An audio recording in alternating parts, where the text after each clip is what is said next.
Streamcast. Ayo, welcome to another edition of the Streamcast. I am your host, Blackamora, and today is a very special day. It's a special occasion, it's a special episode because I have a very special guest for you. Featured in the Black Voices in Gaming Showcase earlier this year, I have been privileged enough to reach someone who's displaying a game and it's gonna be out very soon. I'm very excited for this game. Welcome to the Streamcast, my bro, Love. Hey, what's up, y'all? I'm Love from Kaizen Creed. We're developing a fighting game called Five Force Fighters. It features a diverse cast of characters. The action is really high intense, fast moving, very flashy. We had a lot of fun developing it, and I hope you guys get a chance to try it out. And I'm excited to be on this podcast, to be honest. Well, I'm excited to have you on. Thank you so much for agreeing to be on the podcast, Love. You've already gone into who you are and what you do, which is amazing. So now I'd like to take you back through your gaming backlog or your gaming history, shall we say. So I don't know if you remember your first ever game and console, but if you do, please feel free to let us know. Okay. I think going back in my memory banks, the first game I played was Minish Cap, like Zelda, The Legend of Zelda Minish Cap, on the Game Boy Advance, and that was like the first console I ever touched was a handheld. If we were gonna talk about first console, like home console, would be a Wii. Don't remember what game was on there. Probably Wii Sports. But yeah, Minish Cap. That's what got it all started. It was like my favorite game. I remember playing it for the first time, getting stuck on a boss, and that's when I knew I was like, it was like the first challenge of my life ever. Life was pretty easy up until that point. Yeah. I literally cried and I was like, yo, bro, can you fight this boss for me? He beat the boss so fast. I was like, I'm never doing that again. I ain't never do it like that. So, Minish Cap, beautiful game. Loved it. Nice. And I like your little story about the brotherly love there. Are you the eldest? Do you have an older brother? I am the eighth child, I think. Yeah. Oh, mad. Yeah, so I got like how many older brothers? Three older brothers, two younger brothers. So I'm like the middle of the pack, I guess. Wow. So That is yeah, amazing. yeah. So my brother Phil was the one that helped me out with the game, Minish Cap. Yeah.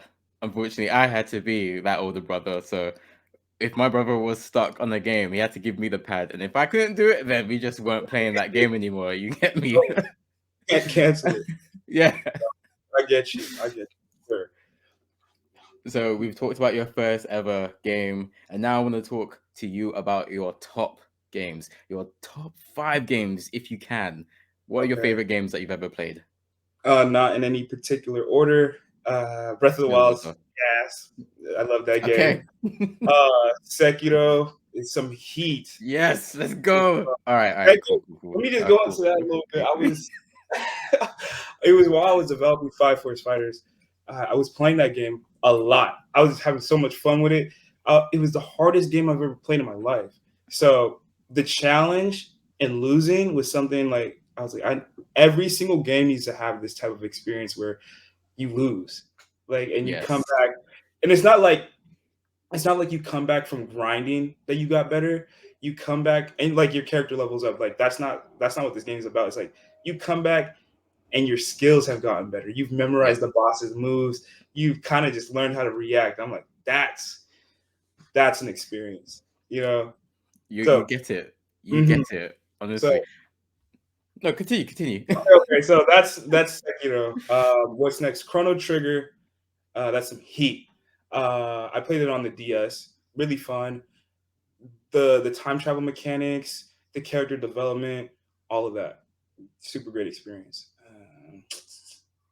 What's the? Not that. I gotta think. What was the last game?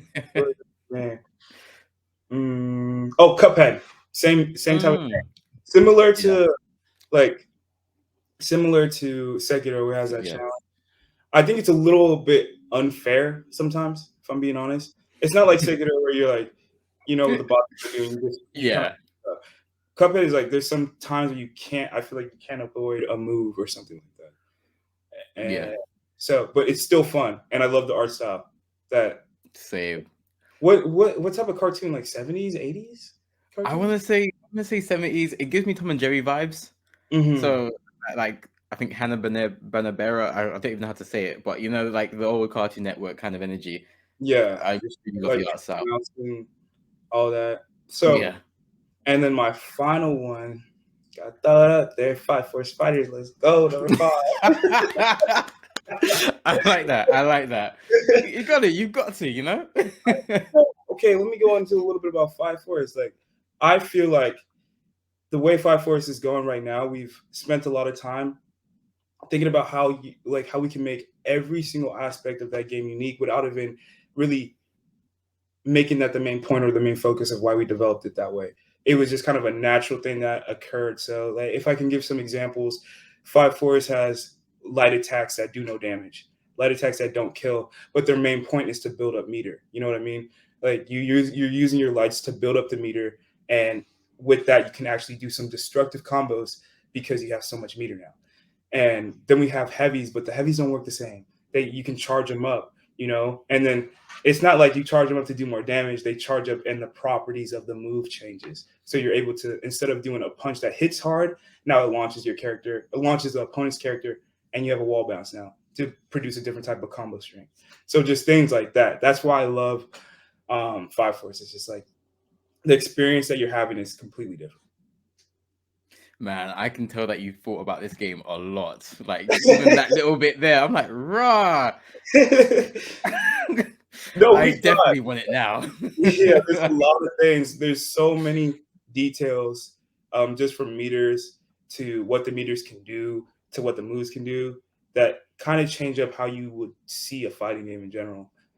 So I'm excited about it, and every time I just think about it, I'm like, yeah, this is it. You should be. It's your game, it's your baby. I think the fact that you are excited every time you think about it says to me that you're in the right place, you're in the right industry, you're doing the right thing. This is your game. It's not something that you're doing for someone else or, Yeah. some sort of love letter to an old game that you once played. I love that. Now, I could talk forever about the games that you talked about, Sekiro and Cuphead, because I'm actually in the middle of playing those two games right now. Oh, really? Yeah, yeah. Wow. I think Sekiro might be the second best game I've ever played in my life. Hmm. It's so good, and it's exactly for what you said. You lose, and it's not just farming that you beat the boss. It's you go back and you learn little things that you can either spam or you time. Hmm. Like if I couldn't parry, I would not be able to play that game at all. Just think about Parrying is key. just think about the Makiri counter. Every time Yeah. every time I hit that, I was like, "Sheesh, come on now." Every time I miss it, I get angry because it's such a Oh, cool move, and it's mhm. just it's like it's the easiest thing. Like just remember to do it. Yeah, Yeah. it does get me, but the feeling when you kill a boss, especially after you've lost and you've lost and you've lost, it is so good. Uh-huh. I remember killing the corrupted monk just the other day. Oh, yeah. Amazing feeling, amazing because I died for like a whole hour on stream to that guy. Oh, So yeah. it felt really good. Is that the one on the bridge? Yes. Yeah. Yeah, yeah, yeah. Yeah. That third phase. It's Fucking hell. long, man. I think what the hardest boss for me, and I think it's just because I got better at the game after I beat the boss. So the other bosses are definitely harder, but I think it's the butterfly lady. I forget her name. Oh, okay. Lady Butterfly. Yeah, Lady Mm. Butterfly, the butterfly lady, Lady Butterfly. You had Yeah, it. You had it. Yeah. she was definitely the hardest for me. And then after I figured that out, I was like, okay, yeah, I got it now. And I think the reason like that game and I think Breath of the Wild are up there is like Breath of the Wild doesn't have the same type of challenge, but I think that the the variety in that game is what makes me like it so much. Like there's so much you can do in that game. Even the combat's really cool when you're fighting multiple people, Lionels and all that. Whew. Have you played Breath of the Wild? I have played Breath of the Wild. I have it. I've Hmm. put in 25 hours. Hmm. I don't know where to go next, so I'm stuck and I'm afraid to pick it back up because I don't remember what I'm meant to do next. Hmm. But it's an amazing game. It is it is a 10 out of 10 in my opinion. Mhm. It literally has too many options for me. Yeah. So like being able to cook and craft recipes, I'm not gonna lie, it's a bit long for me, but I do want to finish that game because I do think it's fantastic. It's like a great book. Like I feel like I need to finish it. Mhm.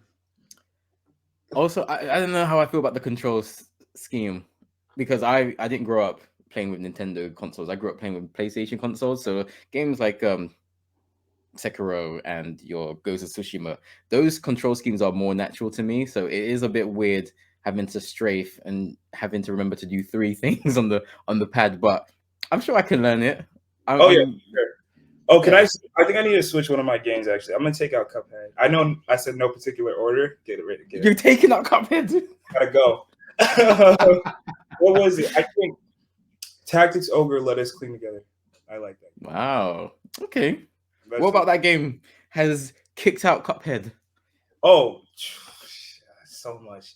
The combat in that game is so in depth. Like the things that you can do. I've played a lot of tactics games, like Final Fantasy Tactics, but I think they have a system called like AP points, and I think that stands for maybe ability points. And the things that you can do with those passive abilities are wow. Like I didn't understand how much it can change the game. It's hard to explain, so I'll try to go into depth about just like one of them. So tactics games are all about moving around and putting your characters in the right spot because you have this like isometric grid, and then you can get this passive ability that extends your character's like this kind of like defensive wall that other characters can't pass.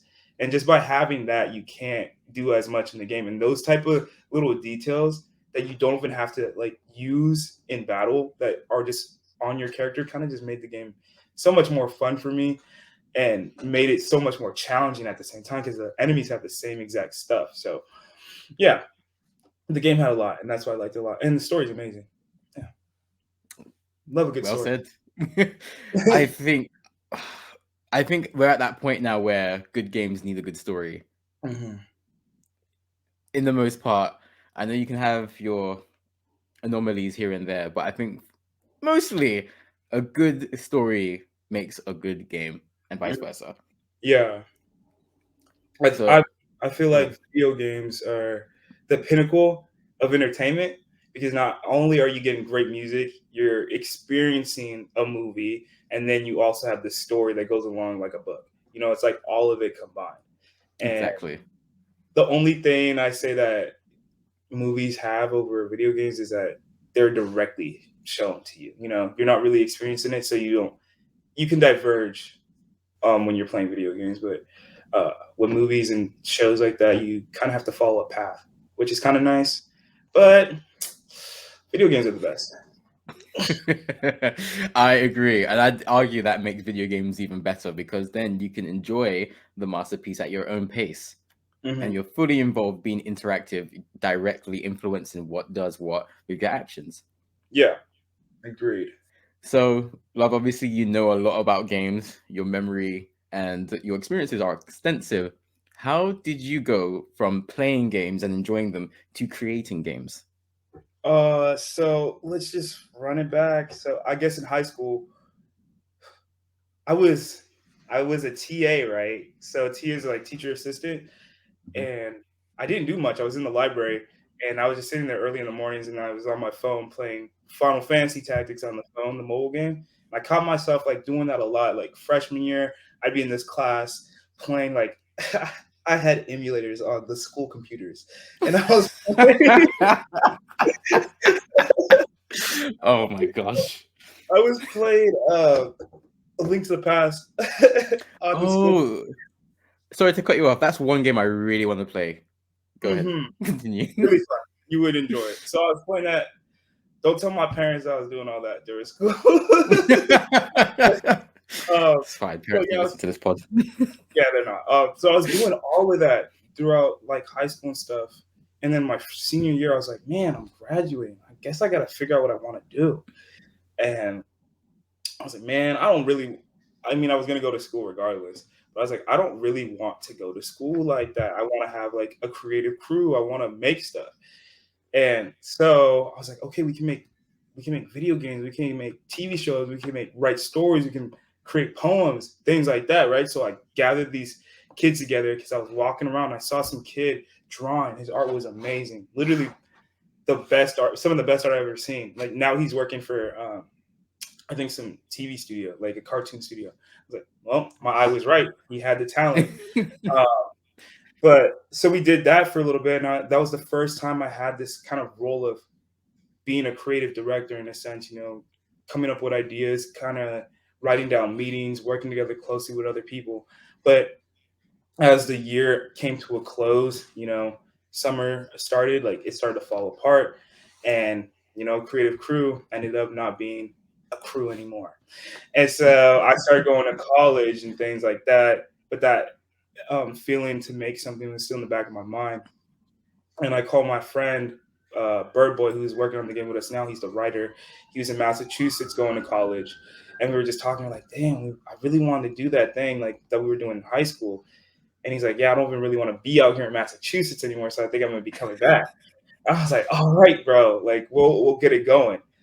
So I talked to him, and then I think maybe the next day I saw my little brother. He was playing like Dragon Ball Z Xenoverse, and he was drawing his custom character in a notebook. I was like, "Oh, little boy kind of got some talent." And I was like, bro, and he was 14 at the time. I was like, yo, do you want to like make a video game? And he just the first thing he's just like, yeah, hey, that's all he said. Yeah, I mean, And I'm gonna tell you, after that day, we were in it. Literally, the next day, we grinded. We were looking at inspiration. Like when I mean like inspiration, we were looking at art books. Like my brother had this book and it has a huge C on it. I don't even know what the book's called, but he left it there. We were going through it. We were looking at all the pictures. None of it even made it into the game, but we thought we were doing something. We were just like, any art inspiration from it, but we were just looking at like, this is what creativity is. It's a wide range of just different art styles, different thematic positions and poses, and then different motifs to just describe how a character's feeling or the atmosphere or environment that a person's in. You know what I mean? And that's what kind of got us locked in. And we're like, if they can do it, we can make a fighting game. And yeah, it's still hard. After all that, it's still hard. It's still hard.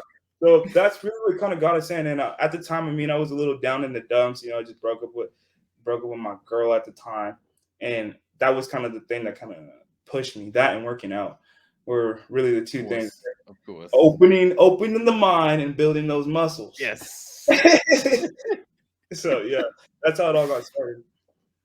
Oh, that's so sick. It's really cool how there are these skills that you've developed, and obviously, with the benefit of hindsight, you knew that you had like leadership, being able to be creative, directing.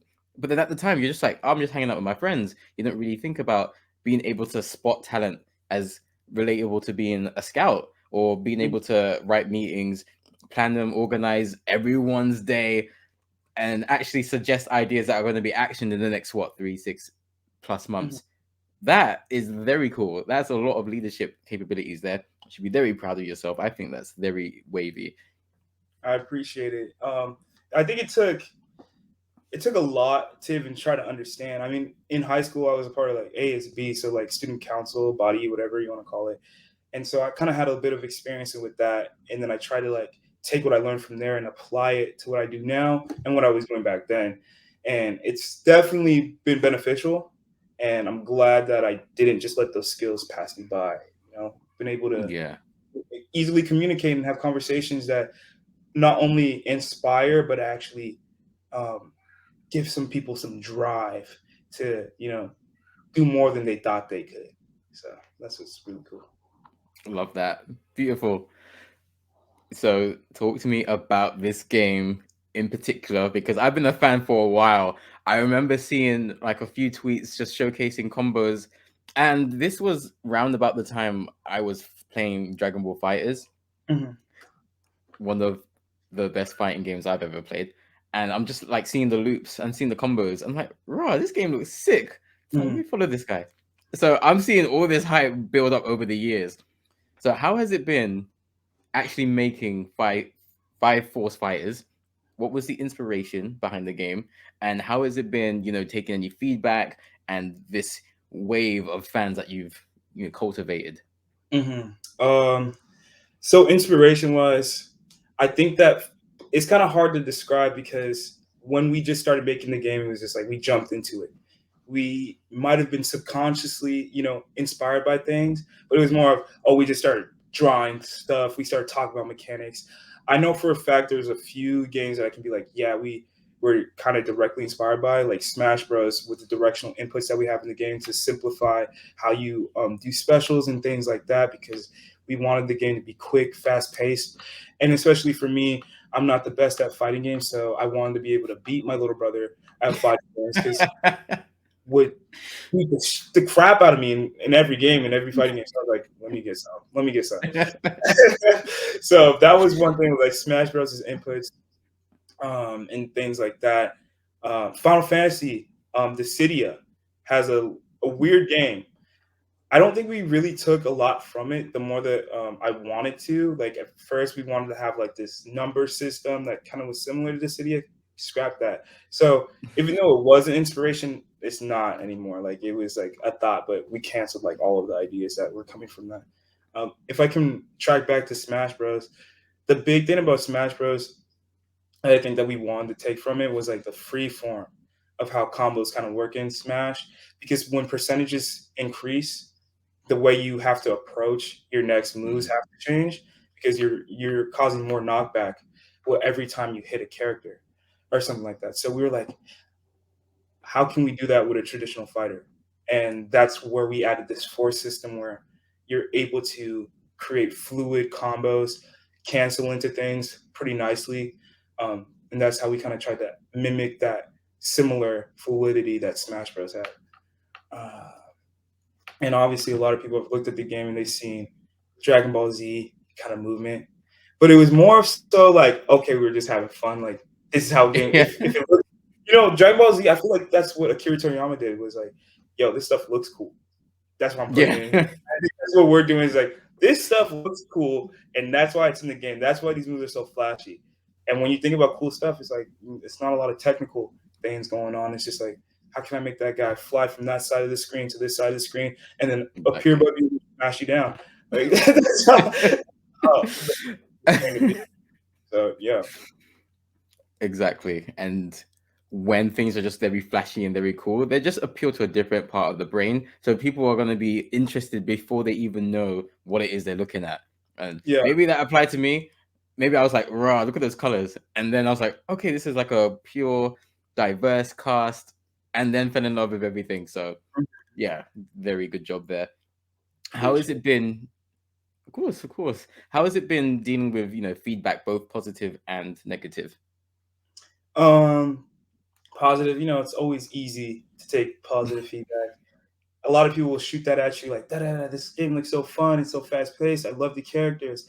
And with that comes, stagnant movement when how you develop and how you improve. Sometimes it's just like, maybe the game's good where it's at, Yeah. but you got to understand yourself and what you're trying to create and where you're trying to take it and where you actually see your vision and where you see your game. So even when people are like, yeah, this game is really nice, I know that there's a step further that we can take it. And that's what we've kind of been messing around for the last month or two. And we haven't been like posting or tweeting as much because we're in the kitchen. We're cooking up. We're about to serve a hot stew of fufu, stuff like that. You feel me? Yes. Let's go. That's what we're working on right now. But negative feedback, it's always hard to take. I think if I can go back to when one of my employers told me one time, he was telling me something like this. He's like, the reason it's so hard to take negative feedback is it goes back to when we were kind of like in like tribes and stuff like that, where if you didn't have people around you and you were separated from them, it's pretty much you die. You're seen as useless, like, and you take that so deeply. Like when you hear something negative about the game you're developing, the art that you're doing, even when it comes to the food that you make and you feed your family, when somebody says, "Oh, this doesn't taste good," you take that in deep. Yeah, it could just be the smallest thing. I remember I think recently somebody just saw a post of ours and he's like, "Well, I hope you can turn off the screen shake." I was like, "Damn." And it hit me, and I was like, "That's not even a big deal." Like, add an option in the game turn off screen shake. And I was offended for a second. I was like, oh, wait, why am I getting offended? Like, it's a simple, it's kind of like a simple request. The way that they said it is what made me kind of feel some type of way, you know? So there's things like that. It's like you got to realize that some of this stuff isn't personal. People are just speaking their mind, thinking that you're not really going to see it. And they're just saying stuff like they're just putting it out in the air. You know what I mean? Yeah. A lot of people do Yeah. that, but we're as developers, and I even feel like AAA developers too. They know that a bunch of people say a bunch of stuff on the internet, and a lot of people don't think they're gonna look at it, but they do. And you're hurting their feelings. Come on now, my feelings hurt sometimes. I'm human. But it's always good. I think negative feedback is great. It's not necessarily negative. It's useful. It's useful. Yeah, constructive. Constructive. Yeah.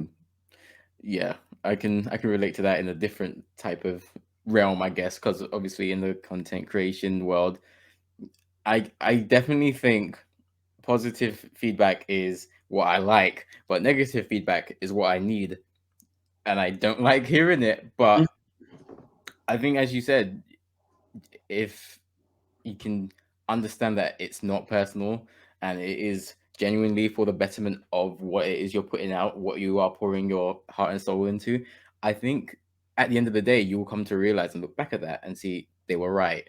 Now your content, now your product is a lot better as a result. Yeah. I mean, there's definitely been times where people just say stuff to say stuff. I remember there was one time, I think it was around the time I was doing the Kickstarter for the game. Somebody said something like, "Oh, you're just making why are all the characters black in your game?" Da da da da da. I was like, did you not see the trailer of the game? There's definitely more characters that are different races, and ethnicities, but why does it matter? I've played so many games in my life that are just white cast. I've only the majority of the games I've ever played in my life are just white cast or Asian cast characters, and I've never complained. And now that we've been given the opportunity and the tech that we need to develop games, if we put a black character in the forefront, we're seen as trying to be politically correct in some type of realm for the demographic that we're trying to represent. You know what I mean? So that's something else. You are absolutely right.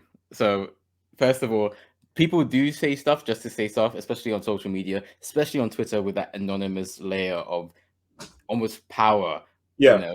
Courage for a lot of people who just say shit. And your second point, how can anyone say why is every character black? Sorry, look at Dragon Ball Z, look at Naruto, look at One Piece, look at all of these shows that you have enjoyed. A lot of the Marvel scene, to the point where they put someone like Kamala Khan on, and no one's watching it now. Yeah. So don't say things like don't make everything about race when everything is about race, subconsciously or consciously. You're making me angry. No, it's crazy. There can be. Sorry, go on.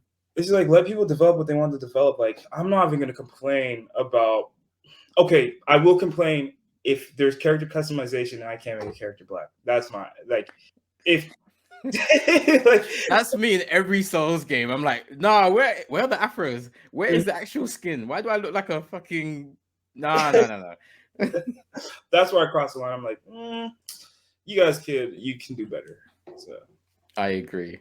I think people who say that are obviously people who don't have friends from varied cultural backgrounds, because I would say an average black person is more likely to have a circle of a majority black friendship group. So if we're doing a story based on that person's life, of course the majority of the cast are going to be black. Ergo, a fighting game made by black people are going to mainly feature black people. And I would say, if that disturbs you, don't buy the game.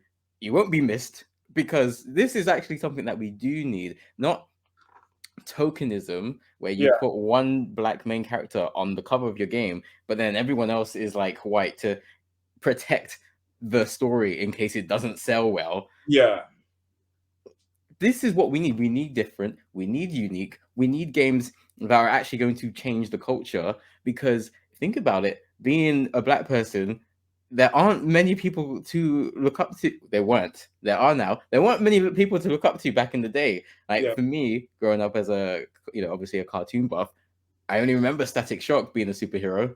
yeah, Like I remember Spike from X-Men, but you know, compared to a white man who had like Cyclops, Goku, Wolverine, Spider-Man, Superman, Batman, like there yeah. is So many. it's not fair. It's a genuine inequality. So I think it's very unfair and just objectively stupid to complain about a game having a majority black cast. If it disturbs you that much, just don't buy it. Hmm. But I think having the option to play something completely different to what you know is actually a good thing. Hmm. I Spice up agree. your life. I agree with that. It opens up your mind a little bit to like even the culture. Like I see it as even if this character like Coco or Pebbles, like even if they act like how we act, we're just normal. We're normal people, right? Mm, Like you can compare me to the average Joe. Go around the street, see a white guy. You can like we're comparable, but the difference is that there's the way that we grew up and the things that we experience are definitely different. And you can put that in a video game where people have never had that like didn't have access to that type of knowledge or that type of experience. Now they have a little piece. You know, yeah. there's stories are great when you can't always completely relate to a character. That's how, Yes. yeah. I think so. I 100% agree. Mhm. And as we've said, great stories make great games and vice versa. Mhm. So I'm assuming that this game is going to have a great story that is authentic and accurate to obviously a black person who is fighting in a fighting game. I sorry, I got really triggered by that comment because I just think it's very ignorant. Oh, definitely, 100%, 100%. I hope you make 100 more games full of black people and just to get but Just to spite them. just so it's like that one person. Like this is how we genuinely make strives, and you don't see a lot of stories being told accurately from the black perspective. Mhm. And I think the more that we can get that, the more of people who have actually never really met or never really known black people or Indian people or someone who's not themselves can Mhm. have a less prejudiced opinion of that person. Yeah. Because a lot of people only know what they see in movies and TV shows, which is a big disconnect anyway. Mhm. But I'm very happy and proud of this positive representation in the game. I can't wait to play it. Is there a release date for this game? Is there a release date? On my Steam there is, but that's inaccurate. I gotta change that. You be lying to the people, man. Oh yeah, because I was on. Yeah, what happened was when I was making the Kickstarter, I was trying to get the Steam page set up, doing all this stuff, and it's like, oh, you need a date. And I was like, the game probably release in about a year's time. It was from like the time I was doing the Kickstarter, so it's around August. So I have to change that date. But no, there's not really a release date that I can solidly say like, yeah, we're dropping the game this day, da, da, da, da, because there's a lot of stuff that we still want to do, see if we can get, funded and all of that. So yeah, no, no date for you. So while I have had my heart broken because there's no release date for this game, Sorry. just the most nonchalant. Sorry. I would like to know a little bit about what it is like to be a developer. So, how long have you been working on this game, Mhm. and what challenges have you come across while making this game? Okay, so I've been working on this game for I think 4 to 5 years now. So this is my first ever game. So the first, like I think around 2, 3 years, we're mostly just learning how programming worked, animation worked, how Unity works. So just those 3 years were probably some of the hardest times of just learning how to make games. Things that I really struggled with was, programming and coding. finding the right resources, the right videos. That it came to a point where I had to, buy courses to kind of learn how to program Wow. properly. So it was an investment. A huge thing was I was working like 40 hours, going to school for full time and working on the game. And with that, I think I was making like maybe like $12 an hour or something, or maybe 11 at the time. And so I had to spend pretty much a paycheck to buy the computer. And so Ooh. just doing that, it was like I had to buy the computer and then buy courses and stuff and it just kind of accumulated. It was just a risk. I had to take a lot of risks to just be like, is this going to be a thing? I remember I even have a picture. I saved it just in case. Because I was like, I'm gonna look back at this picture, and it was the setup that I had of like my room with the computer and like the mic I had, the little keyboard that I was gonna use for music, all of it. Just no table, just my computer, my monitor on top of the computer, and my keyboard on the floor, my mouse on the floor. I was doing everything on the ground because my parents weren't around; they were all the way in Nigeria. So it was just like grinding to grind. And I took a picture of it and I was like, I'm gonna look at this in the next couple of years, I'm gonna be doing something completely different. I'm gonna be in a better place. And I am, but I'm still not in the place that I want to be. So I still have that picture and one day I'm gonna post it. I'll be like, yo, look. And I will. I'll be like, this is literally where we started. I And was yeah. I was yeah, gonna say it could perfectly fit in that meme. How it started, how it's going. yeah. And I really want to show um to like kids like me or kids who were like me who kind of didn't have that, somebody who can completely support them or wanted to support their dream. You can still like do what you want to do. So I think that's also a hard thing is like not having a support system that's really strong or have enough time or attention to give to you to really push you and just believe in what you're doing. Sometimes you just got to believe in yourself. And with that, you become cocky. So you got to be careful. You really have to because you're the only one like boosting your own ego, and then it just Yeah. becomes part of your personality. So you got to remember to stay humble too, and just be like, yo, you're doing cool stuff, but you really ain't shit, bro. Like you're not there yet. So I think that's a huge thing. Yeah, I think, and now where I'm at now, the hard stuff, like the past 2 years is like being able to find the right people, realizing what you're not good at, and being able to get somebody on who is good and has that experience, like with rollback net code.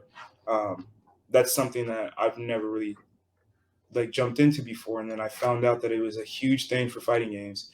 And you have to get people on your team who can replicate or do make that right proper code for you so your game runs properly online and people have a good time with it and you're not getting you know destroyed in the comments. He was like, yo, your online sucks, I'm never buying this game again, Kaizen Creed's the worst. Yeah, I don't want that. I was gonna say, I think Smash gets a pass, but I don't think them Dons have played with rollback too tough either. Yeah. Smash does get a pass, but they need to get their stuff together too. They're Nintendo. You know how Nintendo is. They do whatever they want. They do what they want because people will still buy it. Yeah. So I mean, those are the difficulties I've had. There might be more, but There might be more. there's definitely more. But we're gonna have to go into all of them. That's fair. That is more than fair. And I think that speaks to your maturity because definitely hearing you speak, you do definitely sound just wise and mature. But, even talking about yourself back then with no parents, that is very tough Mhm. for even an adolescent, let alone, a child. So I think it's very commendable what you've done. It's very commendable that you've acknowledged that you need to keep yourself in check because that's something that can go left if you are not in control of your ego. Trust me. So, yeah, it's really commendable what you've done. Can you talk about the team that has been behind the game so far? Just a little bit, like name what they've done. Mhm. So we have my little brother Light. He's worked on animations and implementation and like testing out the game with me. So he's done a lot. Like his animation skills have improved greatly. So that's what we've been working on for like maybe the last month or two, is showing like these new animations, what we're about to flex, and how smooth they've become. So he's done a lot of that. Like from 14 to I think he's 19 now. That's impressive to me. Like he's where I was, but now he's so advanced. Like when I was 19, I was nothing. I'm 23 now. I'm something. He was 14 and now he's everything. You know, at 19, I'm just like, okay. Like, I'm like, flex on me more, bro. So he's cooking. So I'm really proud of him. And he's just done so much. He's still learning. You know, he's learning how to animate, and I think he's trying to learn how to program too. So he's got his foot in a lot of doors right now. Then we have Bird Boy. He's the friend that I had since high school. He was working on the music, but we kind of transferred him over to writing because he's going to school for writing. He's about to get his degree, so he's killing it. Oh. That me and him go back and forth. I come up with the story, like all the plot points, and I'm just like, here, take these, and then fill in the blanks, you know. And so it's a real company right here. You're the boss man saying, "Yep, idea, make it happen." Love it. And he's cooking like the stuff that I've read. I'm like, yo, it's pretty good. I might have to fix the dialogue a little bit, but he got everything else. Like the way he builds atmosphere, the way he structures how characters are going to interact. I'm just like, man, I can't do that. You got to teach me, bro, because I want to write stories too. So he's got a lot going for him. He's really killing it with the writing. Also, his music's improved a ton. He showed us a new song that he made for somebody. I was like, maybe I should get you back on some music. So there's that. And then everybody else on the team is kind of like contracted. So we have a guy named Chief. He's one of my brother's friends. He makes music. He's been doing it for years. I think he met Kanye or something. But yeah, right. Kanye. Huh. I'm like, you still got Ye's contact? That's so sick. So yo, he's making some cool like killer beats. He's making moves.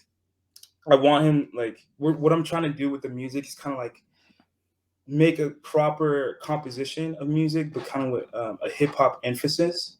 So think about like maybe some Beethoven, you know, I don't know, or like some Chopin and something like that, but you know, surrounded with like hip hop inspired instrumentals. So you got your hi hats, you got your 808, something like that. Yeah. That's what I want. That's what I'm aiming for. That's what I want in the game, because that's where I see hip hop going, is really actually being, instead of loops, like expressiveness. So hopefully we can.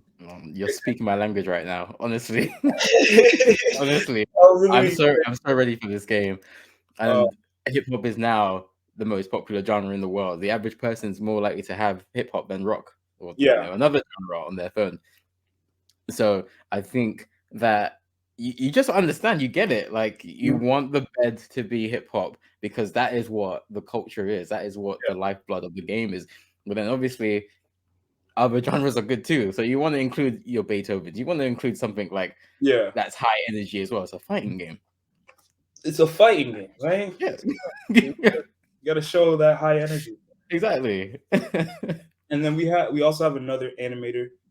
His name is Habitual Addictions. He's cool with it. Like, is that his birthday? No. I hope not. I thought it was going to be the coolest brother. Habitual Addictions. I'm like, oh, that's a crazy name. But no, he's really good. His animation skills are kind of what made us want to level up ourselves. We asked him to do some character movement, because having my little brother do it all by himself is definitely going to burn him out. But this guy has years of experience, so he knows it, like the tricks and the shortcuts to get things done fast, but also make them look good. And yeah, it's been a blast having him on the team. Just like his experience and his knowledge is something that we needed, especially when it came to the animation department. And I think the final person, we have a programmer. I don't know. I think I can say his name. His name's Matt. Hopefully he doesn't get mad about that. But he's from France. He's from France. Yeah, he's from France, and he's nice. He's killing it. He's working a lot on the combat side of things right now. We actually completed the last bit of it, so the combat in the game is complete. like all the mechanics that we wanted to be in the combat are in there. I was just testing, see how they fit together, and we're going to balance them. And then we have another programmer. His name's Richard. He's Nigerian. He's all the way in Nigeria, just like I'm Nigerian too. Wow. And so he's That's working cool. out there. He's doing a lot of cool stuff. He's working on menus and modes, and he's doing pretty well. So we're glad about that. And there's one more person, and it's my sister's Oh, fiance. he's great at music too, but his main thing is he's working on the background art for us, and it was awesome getting him to work on it, killing it. So yeah. oh, that's amazing. It's a proper unit right there. I love Mhm. that. Also, shout out to your boy getting his degree. Those aren't easy, so well done to him. Yeah, good for him. I'm not doing that. Won't let that happen to me though. No, I might All go that in back. debt. So you've talked about the game, you've talked about the people behind the game. I have been sold for a very long time. I'm sure there's going to be a lot of listeners and viewers who are sold on this game too. Yeah. But what is next for you and the entire team? Is this just a one and done?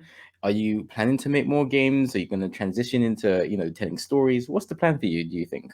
The band is breaking up after this game. We are Oh all no. yeah, we are all tired of each other. We kind of hate each other. No. After this, we're actually working on. We have another game in the works already. So not no such. We haven't started developing it. Like definitely hell no.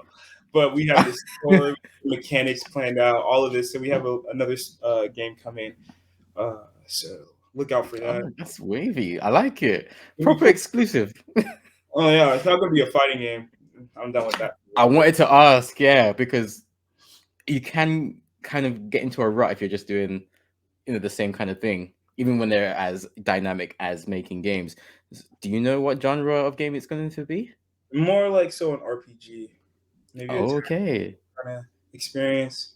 So Yeah, I'm not going to ask too many questions because I know you want to keep the cards close to your chest, but I'm very excited and I can't wait to find out more. I yeah, hope. it's I gonna be hope I'll fun. be. Yeah, it's gonna be a fun experience. I'm excited to work on it. I mean, I've wanted to work on an RPG for a long time. It's kind of my favorite genre of games. If you could tell by the list that I gave you, uh, not you didn't see a single fighting game in there besides Five Force. So,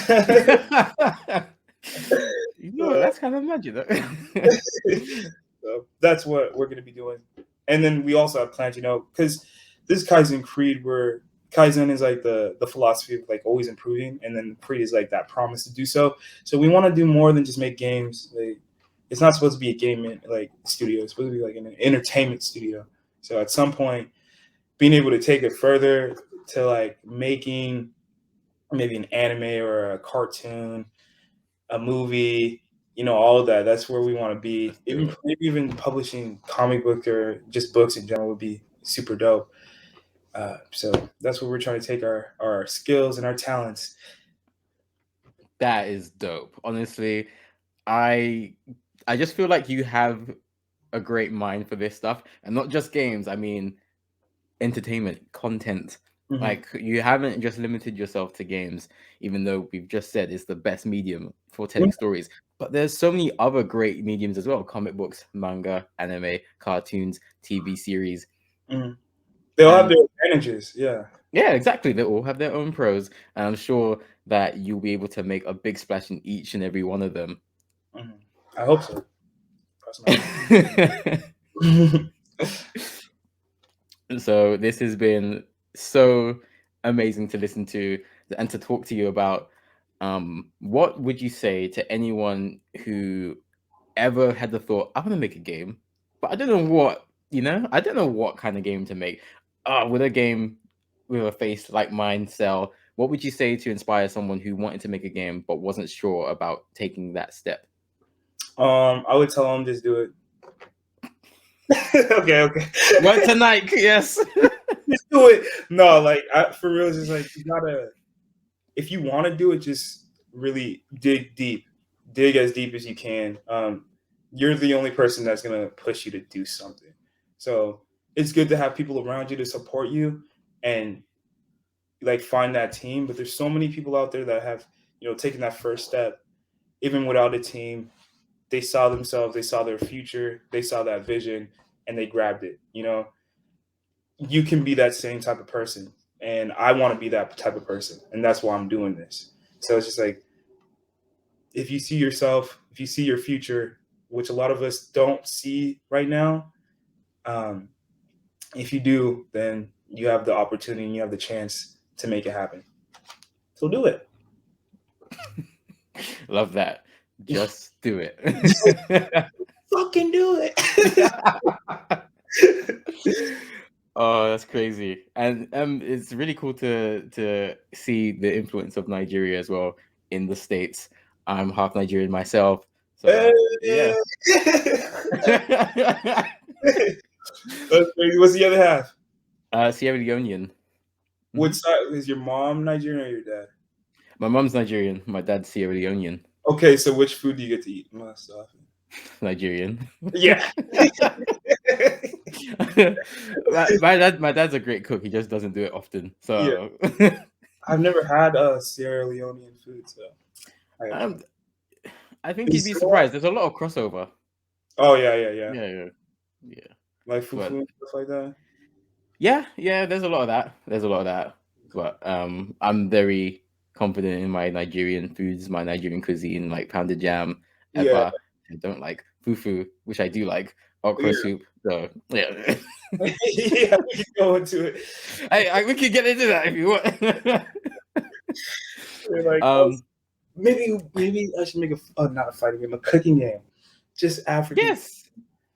Yes. I was thinking about it the other day. I was like, I was watching like a cooking show, like with Gordon Ramsay, all these other cooks. Sorry, I'm sweating a little bit. It's hot here. Nah, it's cool. Gordon Ramsay, Master Chef, all these shows. They have Asian cuisine, they have European cuisine, Mexican cuisine, or like Hispanic cuisine.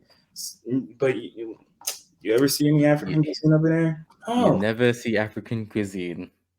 Ever. Why is that? Why is that? I'm like, come on, man, that stuff is good. It's a pretty big continent to just ignore, Yeah, I'm like, yo, that food's good. Y'all are missing out. It's good. People just have, again, it's just prejudice. The fact that you have to eat with your hands with a lot of this food just puts people off. Yeah. But wash your hands, nasty. I think that's the problem. People don't wash their hands, and that's why COVID. They eat. They don't wash their hands before they eat. I'm like, come on. Before, after, and that's why all of these illnesses took a lot of them out, because cleanliness is at such an abysmal level. So it took a lot of them out. Yeah. No, you're right. Yeah, the food tastes great. Just try it. Don't be a coward. Don't be a coward. I have loved this episode, bro.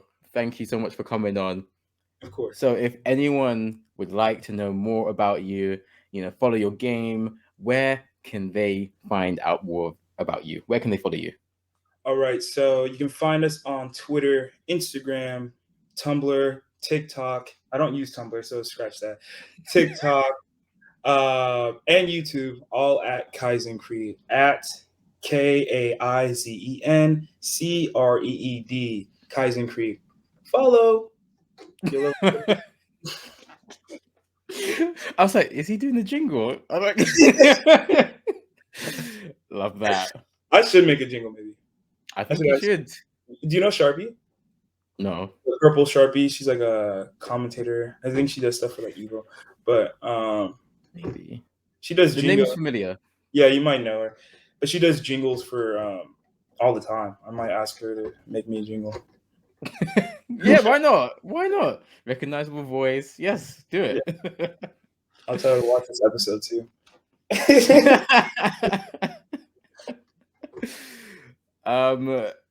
And that will do it. You can make sure that you keep up to date with the Streamcast by following us on Twitter, Instagram, and TikTok, Streamcast_. Subscribe to our YouTube. If you're watching this video, hit that like button. Subscribe to the Streamcast. Tap the bell and set it to all so you get every video as soon as they go live. Follow us on Twitch, Streamcast TV. Our podcast is available on all the major platforms, whether it's Spotify, Apple Podcasts, or somewhere else. Just follow us and subscribe. And we have our website as well, thestreamcast.co.uk. So check that out. Subscribe to the newsletter. Until the next Streamcast, please take care of yourselves and your loved ones. Stay safe. We'll see you on the next Streamcast.